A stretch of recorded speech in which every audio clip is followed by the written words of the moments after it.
Hello दोस्तों, आज हम आपके लिए लेकर आए हैं कहानी का 26वां भाग। अगर आपने इस कहानी के पहले के 25 भाग नहीं देखे तो आप चैनल पर जाकर देख सकते हैं। तो चलिए आगे की कहानी शुरू करते हैं। अद्विका की बात सुनकर सबको डर लग रहा था कि कहीं रुद्र अद्विका पर भड़कने ना लग जाए, लेकिन वो अद्विका को घूरते हुए बिना कुछ बोले वहां से चला जाता है। रुद्र को ऐसे जाते हुए अद्विका ने मुंह बनाते हुए कहा, मुंह कितने खड़ूस हैं। वहीं प्रथम और बाकी सबको लग रहा था कि तूफान के आने से पहले का सन्नाटा है। अब रुद्र अद्विका के साथ क्या करेगा ये तो बस रुद्र ही जानता था, और यहाँ बैठे इंसान में से किसी में इतनी हिम्मत नहीं थी कि वो रुद्र को रोक सके। अद्विका ने प्रथम को देखकर कहा, भाई क्या वो हमेशा से ही इतने खड़ूस है या फिर कभी सिर में चोट लगने की वजह से ऐसे हो गए हैं। अद्विका की बात सुनकर आदि की हंसी छूट जाती है। आदि को हंसते देख प्रथम उसे घूर कर देखता है। तभी अद्विका ने आदि से कहा, क्या हुआ, अब तुम क्यों हंस रहे हो, मैंने कोई जोक तो नहीं मारा ना। तभी प्रथम ने अद्विका से कहा, बच्चा अब तुम अपने रूम में जाकर आराम करो, हम डिनर पर मिलते हैं। तो अद्विका ने कहा, क्या डिनर पर वो खड़ूस भी आएगा? तो प्रथम ने कहा, हाँ वो भी आएगा, लेकिन तुम उसके सामने बात मत करना वरना वो बहुत गुस्सा करेगा और तुम्हें डांटेगा भी। तो अद्विका ने बच्चों की तरह कहा, वो मुझे क्यों डांटेगा, अगर वो मुझे डांटेगा तो आप या मम्मा पापा दादू आप लोग उसे डांट देना। तो आदि ने कहा, उन्हें कोई नहीं डांट सकता, सब उनसे डरते हैं, तो आप भी उनसे कुछ मत कहना वरना आपको कोई नहीं बचा पाएगा।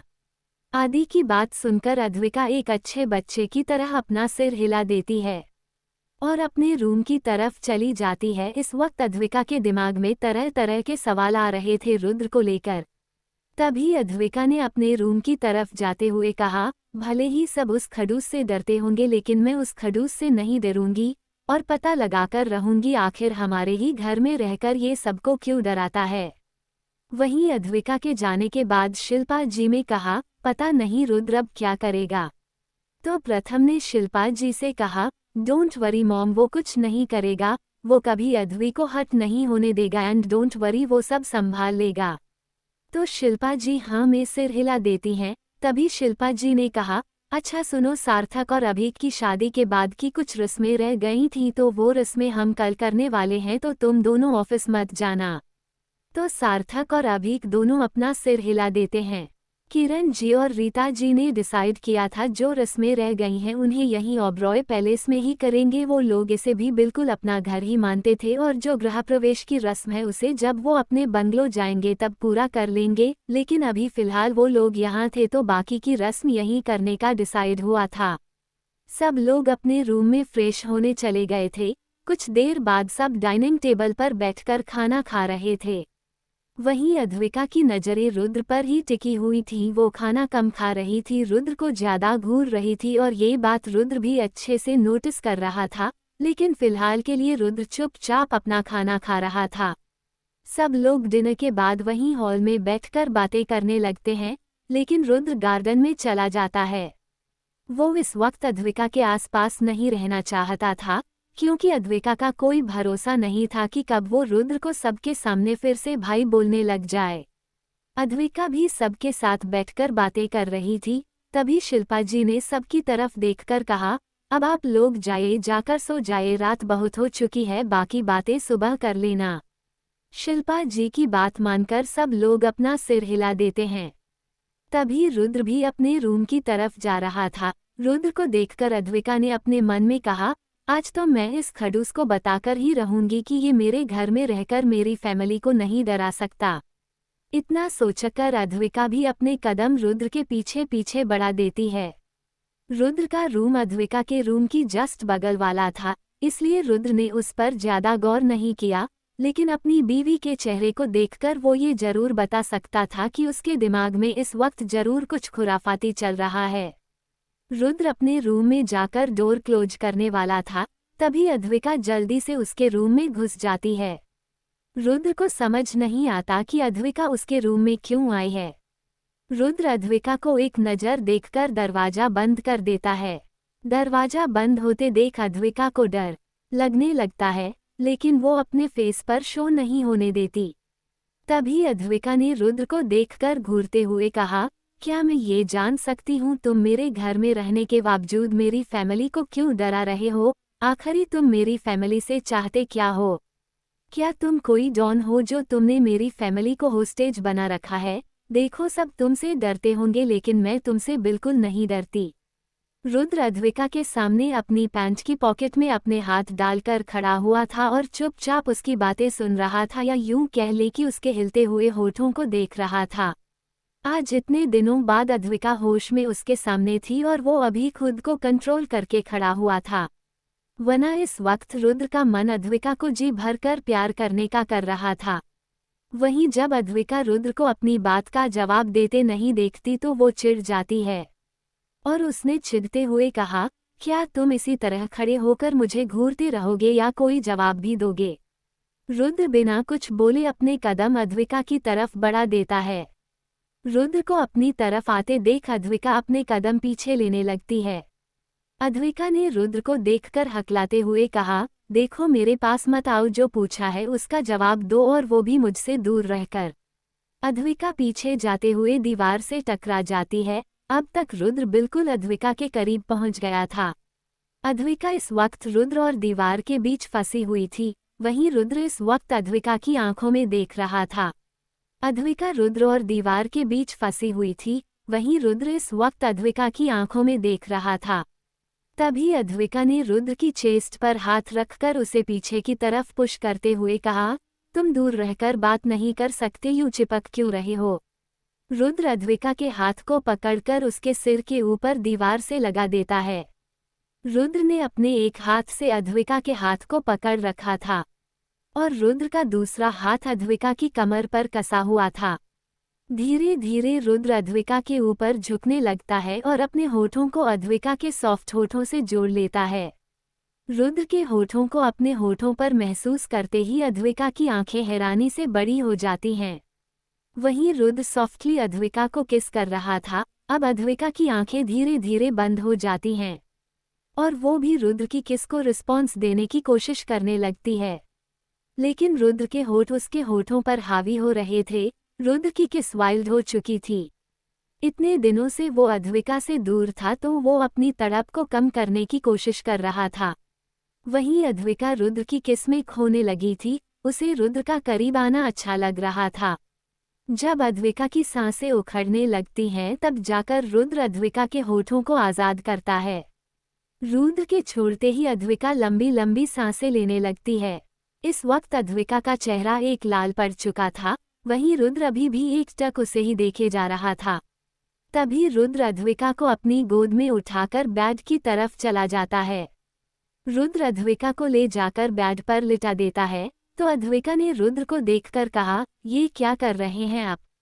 तो रुद्र ने अद्विका के होठों पर उंगली रखते हुए कहा, शशश कुछ मत बोलना, आज से तुम यहीं सोओगी। तो अद्विका ने रुद्र को घूरते हुए कहा, आपका दिमाग खराब है, मैं यहाँ क्यों सोने लगी? मैं अपने रूम में सोऊंगी। और मुझे एक बात समझ में नहीं आई, तुम हो कौन जो मेरे ही घर में रहकर मुझ पर ही हुक्म चला रहा है? यहाँ तक कि तुमने मेरी फैमिली को भी डरा धमका कर रखा है। तो रुद्र ने अद्विका के ऊपर झुकते हुए कहा, मैं जो कोई भी ये जानना तुम्हारे लिए जरूरी नहीं है, जब टाइम आएगा तब तुम्हें पता चल जाएगा और तुम्हारी फैमिली में भी कोई मेरी बात टालने की हिम्मत नहीं करता तो तुम भी नहीं टालोगी, वरना तुम्हारे लिए अच्छा नहीं होगा। तो अद्विका ने अकड़ते हुए कहा, तुम क्या करोगे मुझे भी तो पता चले।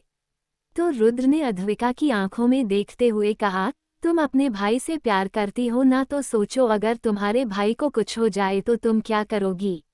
रुद्र की धमकी सुनकर अद्विका की आंखें बड़ी हो जाती हैं।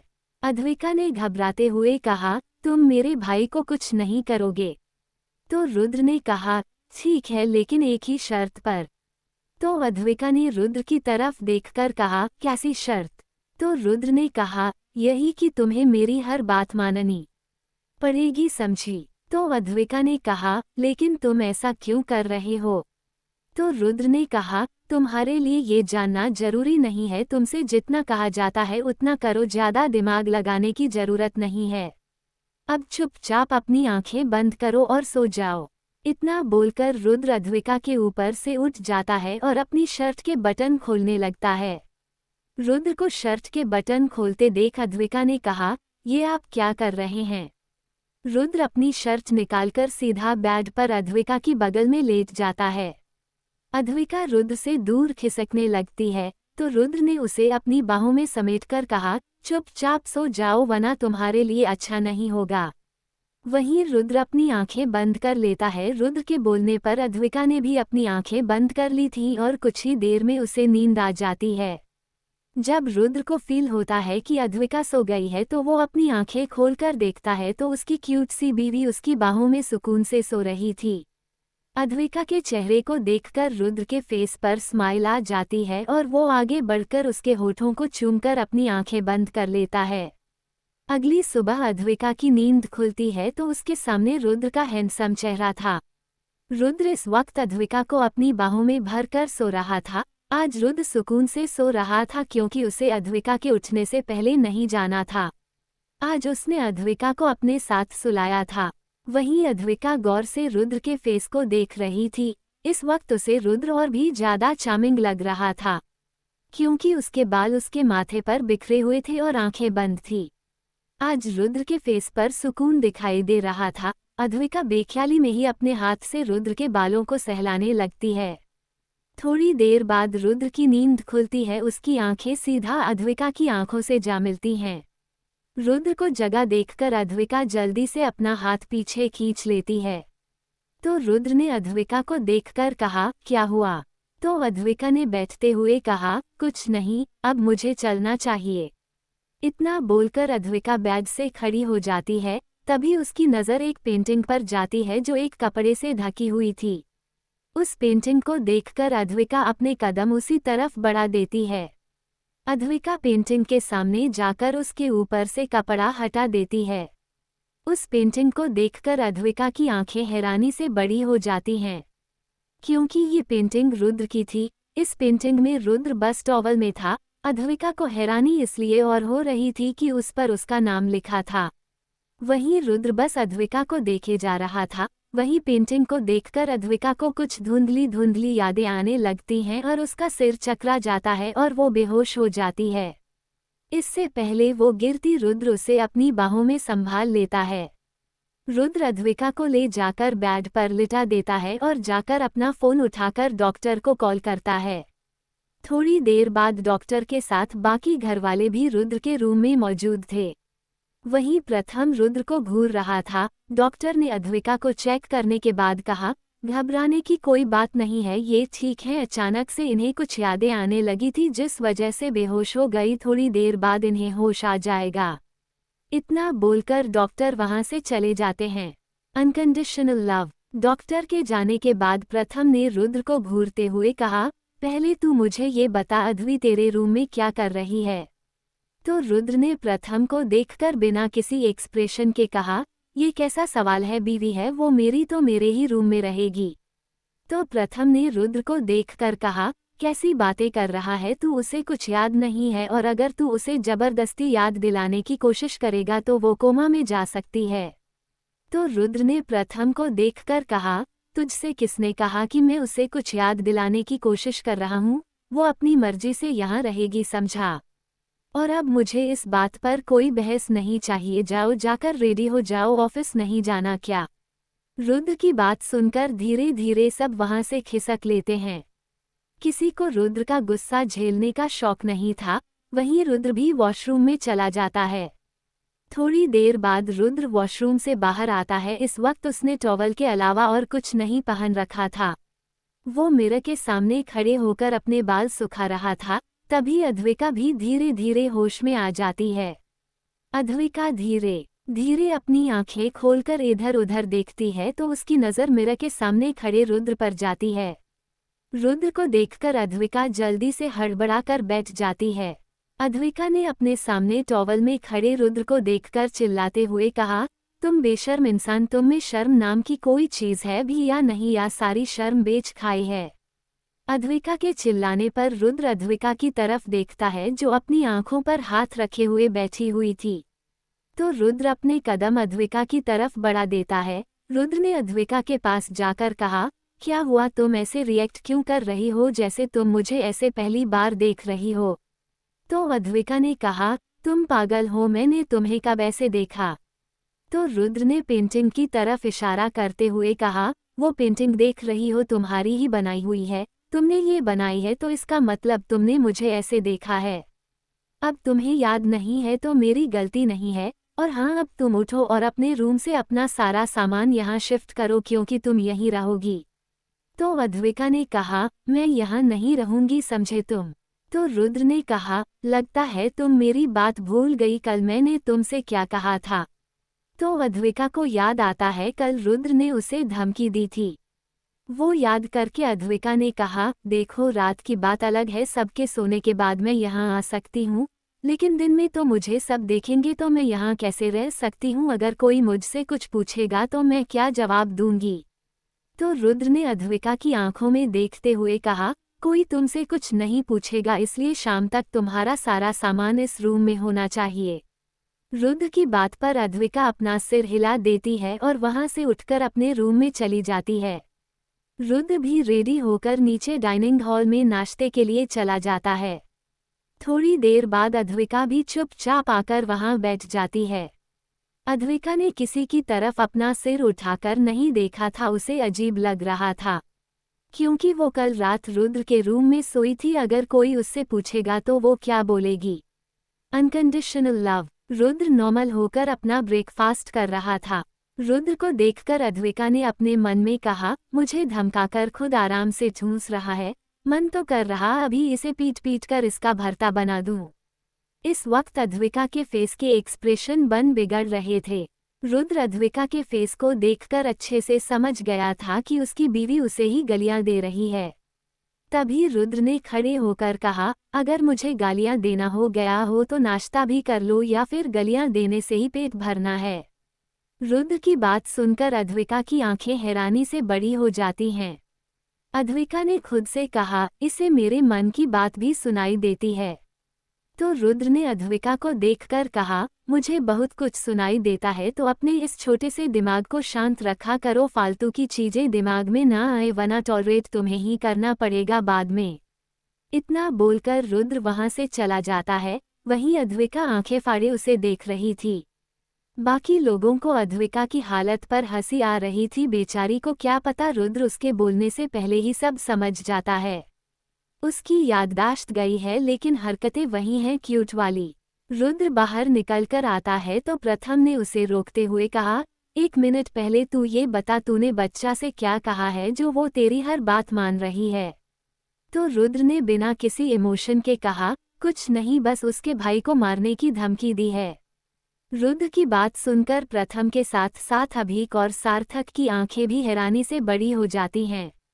तो प्रथम ने रुद्र से कहा, तू ऐसा नहीं कर सकता, तू मेरी बहन को डरा धमकाकर नहीं रख सकता। तो रुद्र ने कहा, वो तेरी बहन होने के साथ मेरी बीवी भी है और मैं उसे अपने करीब रखने के लिए कुछ भी कर सकता हूँ।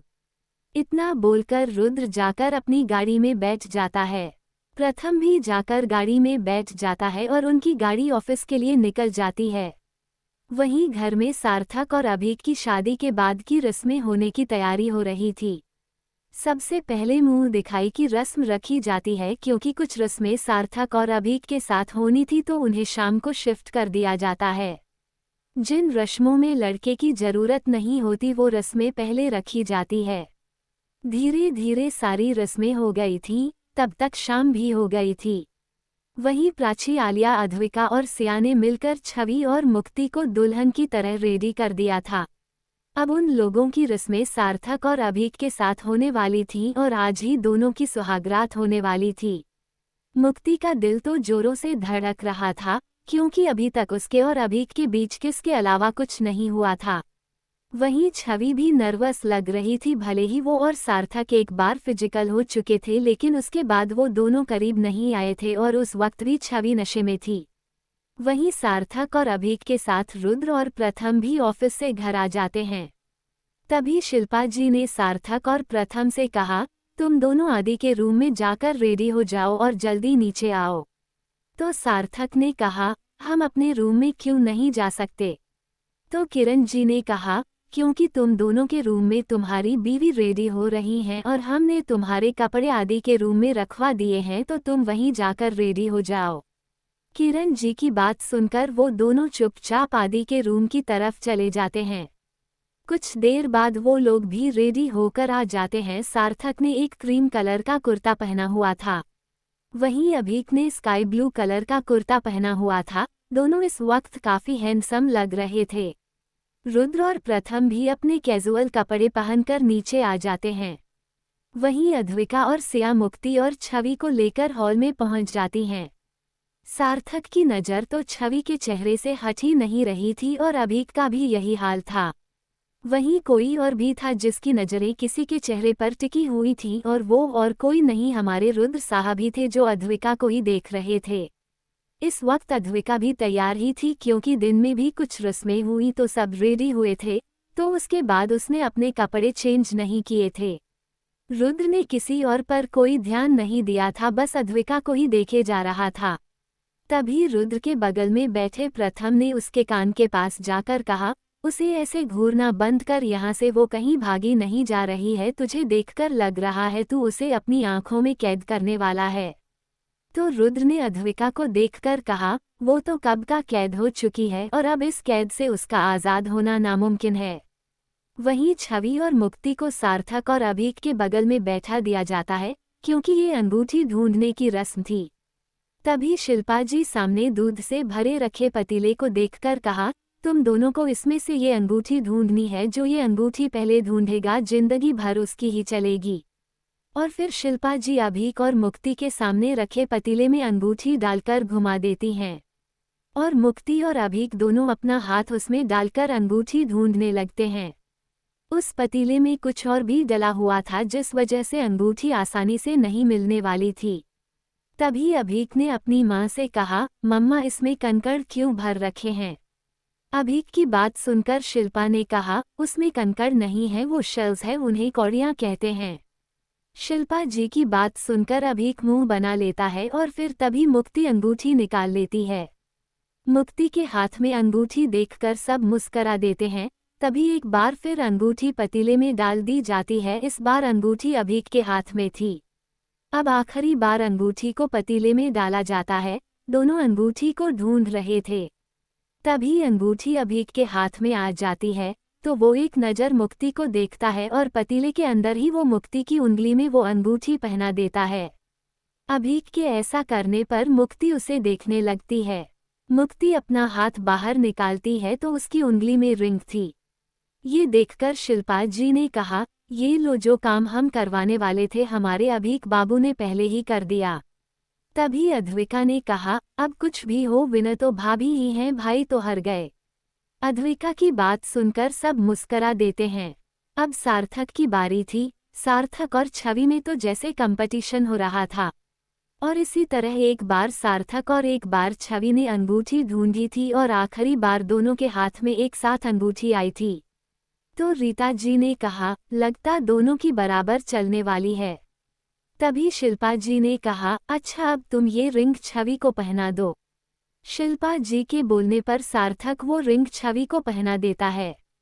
कुछ और रस्में करने के बाद छवि और मुक्ति को उनके रूम में रेस्ट करने के लिए भेज दिया जाता है, क्योंकि सुबह से दोनों काफी थक गई थीं। वहीं सार्थक और अभीक रुद्र और बाकी सबके साथ स्टडी रूम में चले जाते हैं।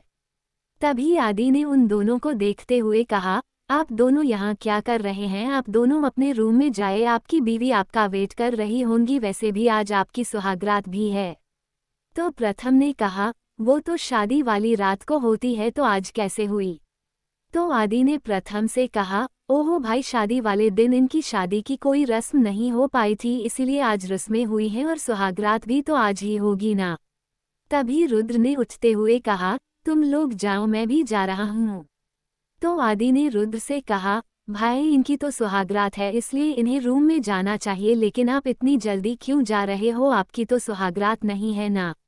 आदि का सवाल सुनकर रुद्र उसे घूर कर देखता है, तो आदि एकदम से चुप हो जाता है। तभी प्रथम ने कहा, अरे तुम्हारे भाई को अद्वि को डराना भी तो है, इसलिए वो जा रहे हैं। बेचारी मेरी बहन, पता नहीं कैसे इंसान से उसकी शादी हो गई है जो हमेशा उसे डराता रहता है। उन दोनों की बात सुनकर भी रुद्र ने कोई रिएक्ट नहीं किया, वो उन्हें इग्नोर करके वहां से चला जाता है। क्योंकि उसे पता था दोनों नौटंकी हैं और इनकी नौटंकी इसी तरह चलती रहेगी। रुद्र रूम में पहुंचकर देखता है तो अद्विका उसके रूम में नहीं आई थी, तो वो अपने कदम अद्विका के रूम की तरफ बढ़ा देता है। रुद्र अद्विका के रूम में बिना डोर नॉक किए घुस जाता है। अद्विका ने डोर लॉक नहीं किया था। रुद्र अद्विका के रूम में जाकर देखता है तो अद्विका वहां भी नहीं थी। हर जगह देखने के बाद वो अपने रूम में वापस आ जाता है। रुद्र को इस वक्त अद्विका पर काफी गुस्सा आ रहा था। तभी उसे वॉशरूम से पानी गिरने की आवाज आती है तो वो सीधा वॉशरूम में चला जाता है। वॉशरूम में अद्विका आराम से शॉवर के नीचे खड़ी थी। रुद्र भी जाकर अद्विका के पीछे खड़ा हो जाता है और वो अपने हाथों को अद्विका की कमर पर लपेट देता है। किसी के इस तरह अपने करीब आने पर अद्विका की चीख निकल जाती है। तभी रुद्र अद्विका को एकदम पलटकर उसके होठों पर अपने होंठ रख देता है। वहीं अद्विका रुद्र की पकड़ से छूटने की कोशिश कर रही थी, लेकिन रुद्र की पकड़ उसकी कमर पर काफी ज्यादा मजबूत थी। कुछ देर बाद रुद्र अद्विका के होठों को छोड़ता है। अद्विका ने इस वक्त इनविया में थी। रुद्र के छोड़ते ही अद्विका ने रुद्र को खुद से दूर करते हुए कहा, ये क्या कर रहे हैं आप? आपने मुझे अपने रूम में रहने के लिए कहा, इसका मतलब ये नहीं कि आप मेरे साथ कुछ भी करेंगे, आप यहाँ से जाइए। तो रुद्र ने अद्विका के फेस को देखकर कहा, मैंने तुम्हें अपने रूम में तुमसे दूर जाने के लिए नहीं रखा, तुम्हें अपने करीब करने के लिए रखा है, और अब मैं तुम्हें खुद से दूर नहीं जाने दूंगा। इस वक्त रुद्र ने बॉक्सर के अलावा और कुछ नहीं पहना हुआ था। अद्विका ने रुद्र की चेस्ट पर हाथ रखकर उसे दूर करते हुए कहा, लेकिन मुझे आपके करीब नहीं आना, अगर आप ऐसा करेंगे तो मैं यहाँ नहीं रहूंगी। तो रुद्र ने अद्विका के गीले बालों को उसके कान के पीछे करते हुए कहा, अब तुम यहाँ से कहीं नहीं जा सकती, तुम जिंदगी भर तुम्हें यहीं मेरे पास मेरे करीब रहना पड़ेगा, समझी तुम? तभी रुद्र बाथरोब उठाकर अद्विका को पहना देता है और खुद भी बाथरोब पहनकर अद्विका को गोद में उठाकर वॉशरूम से बाहर आ जाता है। रुद्र अद्विका को क्लोजेट रूम में ले जाकर खड़ा कर देता है और खुद वहां से बाहर चला जाता है। अद्विका भी मुंह बनाते हुए अपने कपड़े पहनने लगती है। वहीं अभीक रूम में पहुंचता है तो देखता है पूरे बेडरूम को गुलाब के फूलों और कैंडल से सजाया गया था। वहीं मुक्ति बेड पर घूंघट लेकर बैठी हुई थी। जब अभीक रूम में आता है तो मुक्ति की धड़कनें काफी तेजी से दौड़ने लगती हैं। वहीं अभीक की धड़कनें भी तेजी से चल रही थीं। अभीक मुक्ति के करीब जाकर बैठ जाता है और धीरे धीरे उसके घूंघट को उठा देता है। अब अभीक के सामने मुक्ति का खूबसूरत चेहरा था। मुक्ति अपनी नजरें नीचे किए हुए बैठी थी, उसकी हिम्मत नहीं हो रही थी अभीक से नजरें मिलाने की।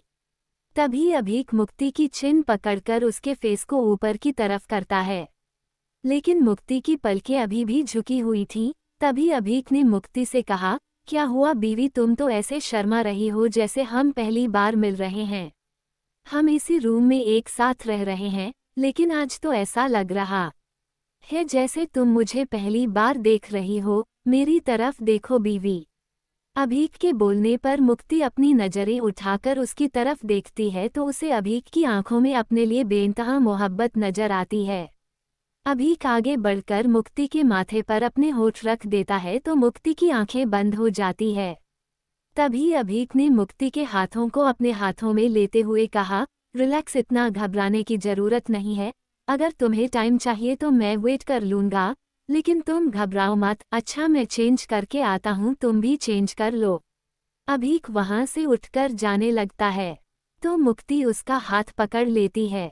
मुक्ति के ऐसे हाथ पकड़ने पर अभीक मुक्ति की तरफ देखता है तो मुक्ति ने हिम्मत करके कहा, ये सब मुझे आपके लिए पहनाया गया है तो आप नहीं निकलेंगे। मुक्ति की बात सुनकर अभीक के फेस पर स्माइल आ जाती है और वो वहीं मुक्ति के पास बैठ जाता है। मुक्ति की बात सुनकर अभीक के फेस पर स्माइल आ जाती है। अभीक मुक्ति की बगल में बैठ जाता है। हालांकि मुक्ति ने बोल तो दिया था, लेकिन उसका दिल जोरों से धड़क रहा था। अभीक को देखकर ही उसकी हालत खराब हो रही थी। वहीं अभीक भी मुक्ति की हालत अच्छे से समझ रहा था। तभी अभीक ने मुक्ति के हाथ को अपने हाथ में लेकर कहा, रिलैक्स, तुम पहले रिलैक्स करो, इतना नर्वस होने की जरूरत नहीं है, ओके। अभीक की बात पर मुक्ति अपना सिर हिला देती है। तभी अभीक ने कहा, तुम रुको, मैं चेंज करके आता हूँ। तो मुक्ति हाँ में सिर हिला है तो अभीक वहां से चला जाता है। सार्थक के रूम में सार्थक छवि के ऊपर लेटा हुआ था, तो छवि ने मुंह बनाते हुए कहा, ये क्या कर रहे हो तुम?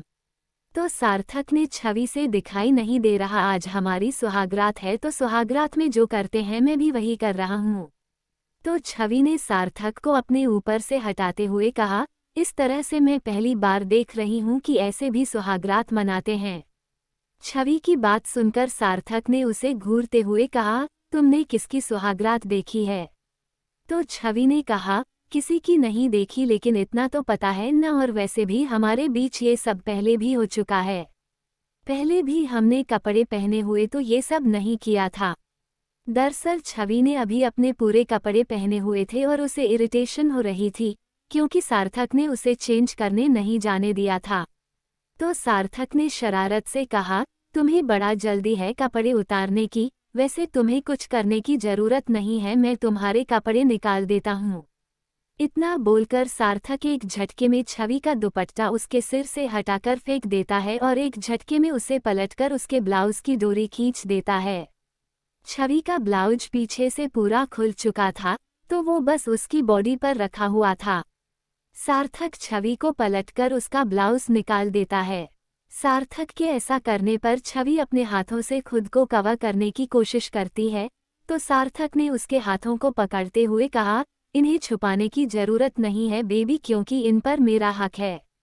इतना बोलकर सार्थक झुककर छवि के सीने पर अपने होठ रख देता है और किस करने लगता है। धीरे धीरे सार्थक ने छवि के लहंगे की डोरी भी खोल दी थी और वो किस करते हुए उसकी बेली तक आ गया था। धीरे छवि का लहंगा भी उसकी बॉडी से अलग हो गया था। सार्थक ने भी अपने कपड़े निकाल दिए थे और फिर छवि के ऊपर आकर उसके होठों को चूमने लगता है। तभी एकदम से छवि की चीख निकल जाती है, लेकिन सार्थक के होठ के बीच उसके होठ होने की वजह से वो उसके मुंह में ही दबकर रह जाती है और उसकी आंखों में आंसू आ जाते हैं। कुछ देर तक सार्थक उसी पोजीशन में लेटा रहता है और धीरे धीरे छवि के होठों को चूमने लगता है। जब छवि का दर्द कम हो जाता है तो सार्थक भी मूव करना स्टार्ट कर देता है और फिर उस रूम में दोनों की तेज सांसों का शोर सुनाई देने लगता है। वहीं अभीक के रूम में अभीक इस वक्त टॉवल में था, क्योंकि वो शॉवर लेकर आया था। अभीक जाकर मुक्ति की बगल में बैठकर धीरे धीरे उसकी ज्वेलरी और दुपट्टा निकालने लगता है। अभीक के छूने से ही उसकी बॉडी में कर्ज दौड़ रहा था, उसकी सांसें तेज हो चली थीं। आज से पहले दोनों एक ही बेड पर सोते थे, लेकिन एक किस के अलावा दोनों के बीच अभी तक ऐसा कुछ हुआ नहीं था और आज दोनों के बीच का हर एक फासला मिटने वाला था। अब तक अभीक ने मुक्ति की ज्वेलरी और उसका दुपट्टा निकालकर एक तरफ रख दिया था। धीरे धीरे अभीक मुक्ति के ऊपर झुकने लगता है तो मुक्ति भी पीछे की तरफ झुकने लगती है और फिर वो पूरी तरह बैंड हो जाती है। अभीक का फेस बिल्कुल मुक्ति के फेस के करीब था। अभीक मुक्ति के चेहरे को देख रहा था, वहीं मुक्ति की नजरें झुकी हुई थीं। अभीक मुक्ति के होठों पर अपने होठ रख देता है और उसे सॉफ्टली किस करने लगता है। धीरे धीरे मुक्ति भी अभीक की किस का रिस्पॉन्स देने लगती है। तभी अभीक लाइट ऑफ करके नाइट बल्ब जला देता है और धीरे धीरे मुक्ति की गर्दन से होते हुए उसके क्लीवेज को किस करने लगता है। अब अभीक ने मुक्ति को पलट दिया था और वो उसकी पीठ पर किस कर रहा था और अपने दांतों से ही मुक्ति के ब्लाउज को खोल रहा था। वहीं मुक्ति बेडशीट को कसकर अपने हाथों में भर लेती है। अभीक ने मुक्ति के कपड़े उसकी बॉडी से अलग कर दिए थे और उसकी पूरी बॉडी को किस के साथ हल्का हल्का बाइट भी कर रहा था, जिससे मुक्ति की आहें निकल रही थीं। अभीक ने भी अपना टॉवल निकालकर फेंक दिया था। तभी अभीक ने मुक्ति के फेस को देखते हुए कहा, क्या हम आगे बढ़ सकते हैं, अगर तुम चाहो तो। अभीक की बात सुनकर मुक्ति अपनी नजरें झुका लेती है और अभीक के सीने में अपना चेहरा छुपा लेती है। मुक्ति की हाँ देखकर अभीक के फेस पर स्माइल आ जाती है। तभी अभीक ने कहा, थोड़ा सा पेन होगा बीवी, बट मैं कोशिश करूंगा कि मैं जेंटल रहूं। और फिर वो मुक्ति के होठों को अपने होठों में भरकर उसकी बॉडी में एंटर करता है तो मुक्ति के आंसू उसकी आंखों से लुढ़क जाते हैं। अभीक ने मुक्ति की आंखों पर किस करते हुए कहा, बस थोड़ी देर फिर दर्द चला जाएगा। थोड़ी देर बाद अभीक खुद को थोड़ा और पुश करता है तो वो पूरा मुक्ति की बॉडी में चला जाता है। वहीं मुक्ति की दर्द से हालत खराब हो गई थी। कुछ देर अभीक उसी तरफ मुक्ति के ऊपर लेटा रहता है और उसे किस करने लगता है। थोड़ी देर बाद जब मुक्ति का दर्द कम होता है तो अभीक की भी मूवमेंट बढ़ जाती है। धीरे धीरे अभीक वाइल्ड हो रहा था और फिर उस रूम में मुक्ति की सिसकियों की आवाज गूंजने लगती है और दोनों अपने प्यार के आगोश में पूरी तरह डूब जाते हैं। हेलो रीडर्स, अब आप लोग ये मत कहना कि आपने सार्थक का रोमांस कम दिखाया। मैं पहले एक एपिसोड में उन दोनों का दिखा चुकी हूँ। अभीक का रोमांस बाकी था तो आज वो भी पूरा हो गया। Unconditional love. अगली सुबह अभीक की नींद खुलती है तो वो अपनी बगल में देखता है जहां मुक्ति नहीं थी। मुक्ति को ना देखकर वो भी उठकर वॉशरूम में फ्रेश होने चला जाता है और थोड़ी देर बाद नहाकर वो बाहर चला जाता है। सब डाइनिंग टेबल पर बैठे हुए थे तभी और सार्थक भी वहां आकर बैठ जाता है। वहीं आदि उन दोनों को अजीब नजरों से घूर रहा था। तभी मुक्ति और छवि किचन से नाश्ता लेकर आती हैं और टेबल पर रख देती हैं। तभी शिल्पा जी ने उन दोनों को देखकर कहा, अब तुम दोनों भी बैठ जाओ। तो शिल्पा जी की बात मानकर वो दोनों भी बैठ जाती हैं और फिर सब नाश्ता करना शुरू कर देते हैं। नाश्ता करने के बाद सब मुक्ति और छवि को कुछ ना कुछ गिफ्ट देते हैं। क्योंकि ये उनकी पहली रसोई की रस्म थी तो आज का नाश्ता उन दोनों ने ही बनाया था। कुछ देर बाद ब्रेकफास्ट करने के बाद सारे बड़े अपने काम पर निकल जाते हैं। सबके जाने के बाद अभीक मुक्ति का हाथ पकड़कर अपने साथ अपने रूम में ले जाता है। अभीक ने मुक्ति को बेड पर बैठाकर कहा, पहले तुम ये बताओ तुम ठीक हो, तुम्हें दर्द तो नहीं हो रहा। अभीक ये सब इसलिए पूछ रहा था क्योंकि वो कल ना चाहते हुए भी वाइल्ड हो गया था तो उसे डर था कि कहीं उसने मुक्ति को ज्यादा तो हट नहीं कर दिया। वहीं मुक्ति को अभीक की नज़रों में अपने लिए प्यार और केयर साफ नजर आ रही थी। तभी मुक्ति ने कहा, मैं ठीक हूँ, बस थोड़ा बहुत दर्द हो रहा है। तभी अभीक ने कहा, दर्द हो रहा है तो मेडिसिन लो और रेस्ट करो, रूम से बाहर निकलने की जरूरत नहीं है।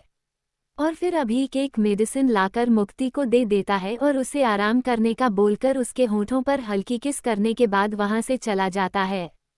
वहीं मुक्ति अभीक की केयर देखकर मुस्करा रही थी। कितने अरसे बाद मुक्ति के नसीब में ये प्यार आया था, वरना तो उसे बड़ी बड़ी चोटों के लिए भी दवाई नहीं दी जाती थी और वो चोटें उसे जानबूझकर दी जाती थीं। वहीं अभीक बाहर आकर देखता है तो रुद्र अभी तक नीचे नहीं आया था।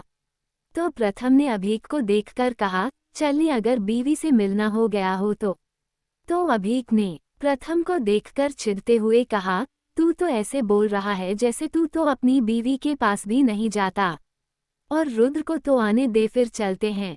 तो प्रथम ने कहा, वो नहीं आएगा क्योंकि वो मेरी बहन को परेशान कर रहा होगा, बेचारी क्या कुछ सह रही है।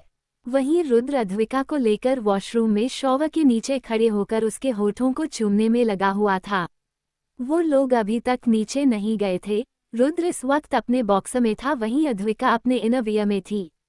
रुद्र के हाथ अद्विका की कमर पर थे और उसने अद्विका को बिल्कुल खुद से चिपका रखा था। पहले अद्विका रुद्र से अलग होने के लिए अपने हाथ पैर चला रही थी, लेकिन बाद में वो भी उसकी किस में डूबती चली गई और ना जाने कब उसे रिस्पॉन्स करने लगी। दोनों मदहोश होकर एक दूसरे को चूम रहे थे। रुद्र के हाथ धीरे धीरे अद्विका की पीठ पर ऊपर की तरफ बढ़ रहे थे। अब रुद्र के हाथ अद्विका की ब्रा को खोलने में लगे हुए और अगले ही पल अद्विका की ब्रा पीछे से खुल जाती है। अब अद्विका की ब्रा रुद्र और उसके बीच दबी हुई थी। तभी रुद्र ने एक झटके में उसकी ब्रा को निकालकर फर्श पर फेंक देता है। अद्विका को तो अभी कोई होश नहीं था कि उसके साथ अभी क्या हो रहा है। वो तो रुद्र के होठों को चबाने में लगी हुई थी। जब दोनों की सांसें उनका साथ छोड़ने लगती हैं तब जाकर रुद्र अद्विका के होठों को आज़ाद करता है और अपने होठों को सीधा अद्विका की गर्दन पर रख देता है। वहीं अद्विका के हाथ रुद्र के बालों को सहला रहे थे और रुद्र के हाथ अद्विका की ब्रेस्ट पर थे। धीरे धीरे रुद्र के होठ भी नीचे की तरफ फिसलते जा रहे थे और फिर अद्विका की ब्रेस्ट पर आकर रुक जाते हैं। अब रुद्र काफी वाइल्डली अद्विका की ब्रेस्ट को किस कर रहा था। वहीं अब अद्विका के मुंह से आहें निकलने लगी थी। अद्विका जितना चाहे मर्जी रुद्र को खुद से दूर करने की कोशिश कर ले, लेकिन उसके एहसास उसे ऐसा नहीं करने देते थे। रुद्र का उसे छूना, उसके करीब आना उसके दिल को धड़का जाता है। रुद्र अद्विका की ब्रेस्ट को सक कर रहा था, तभी एकदम से रुद्र अद्विका की ब्रेस्ट को काट लेता है तो अद्विका की चीख निकल जाती है। तभी रुद्र ने अद्विका से अलग होकर उसके गाल को सहलाते हुए कहा, अभी के लिए इतना ही, हम आगे बाद में कंटिन्यू करेंगे। इतना बोलकर रुद्र अद्विका को बाथरोब में लपेटकर वॉशरूम से बाहर लेकर आता है। इस वक्त रुद्र ने खुद पर मुश्किल से कंट्रोल कर रखा था, वहीं अद्विका अब जाकर होश में आई थी। अद्विका को समझ नहीं आ रहा था कि थोड़ी देर पहले उसे क्या हुआ था। अब उसे बहुत शर्म आ रही थी, इसलिए वो अपनी नजरें रुद्र से नहीं मिला पा रही थी। रुद्र ने अद्विका के फेस को देखकर कहा, ऐसे शर्माने की जरूरत नहीं है। रुद्र की बात सुनकर अद्विका ने अपने मन में कहा, इतना कुछ होने के बाद भी ये बोल रहा कि मैं शर्माऊं भी ना, खुद तो है ही बेशर्म और मुझसे भी बोल रहा है कि मैं भी बेशर्मी पर उतर आऊं। एक तो पता नहीं आज मुझे क्या हो गया था।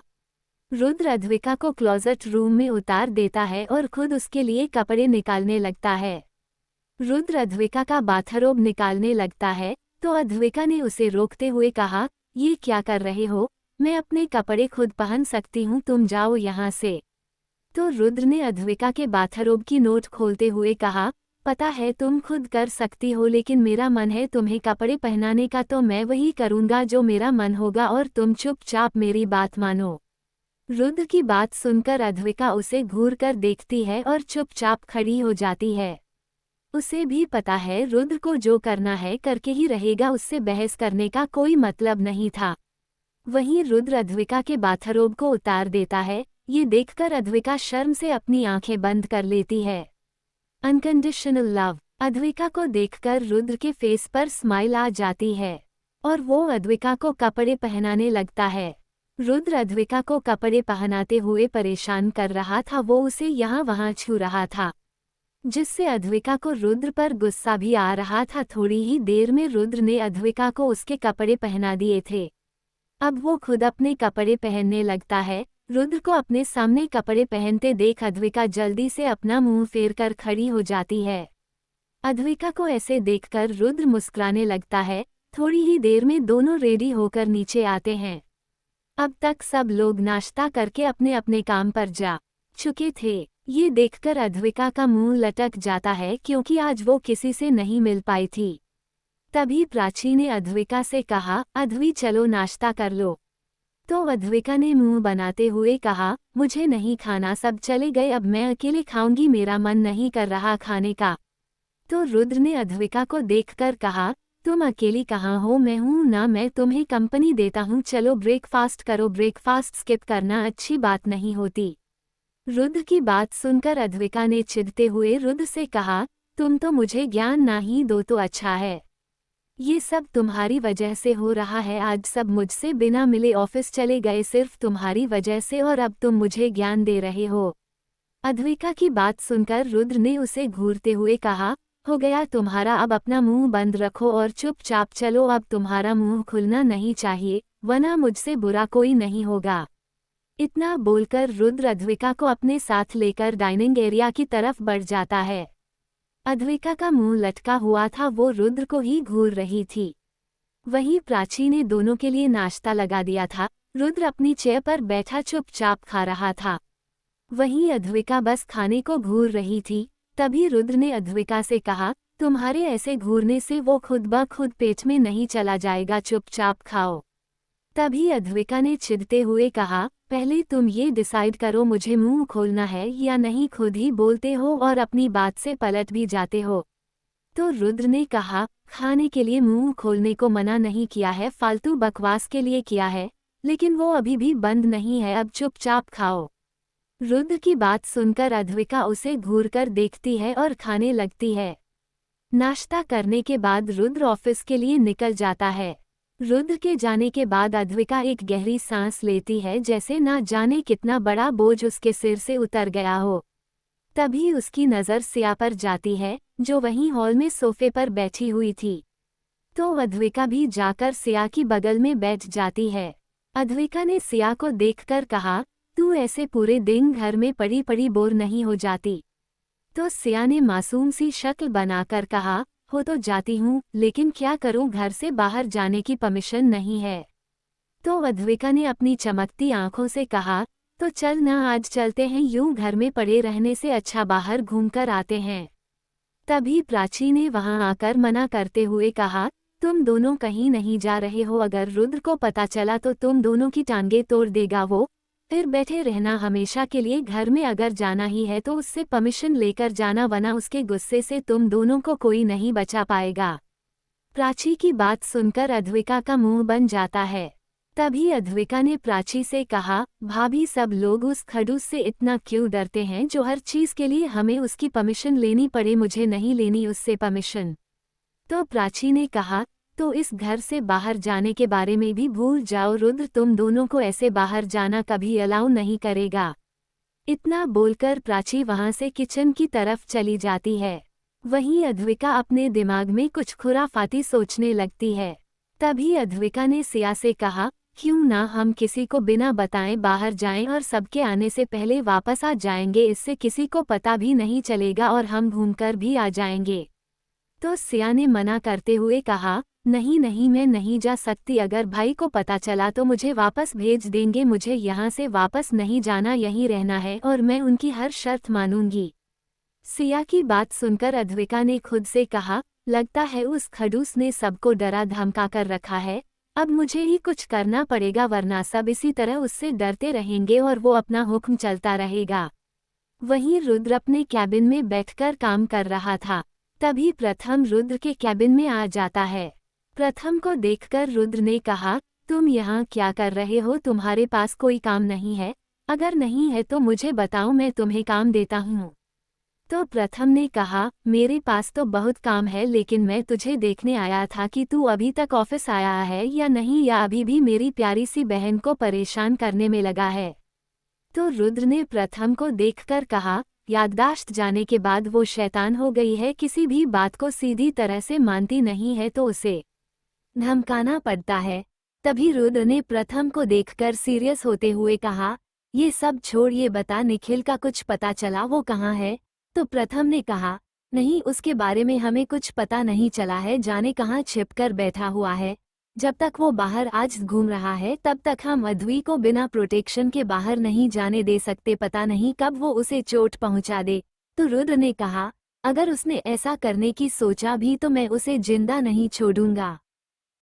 तो दोस्तों, आगे क्या होगा जानने के लिए इस कहानी का अगला भाग ज़रूर देखें, जो बहुत जल्द ही इस चैनल पर प्रसारित किया जाएगा। धन्यवाद।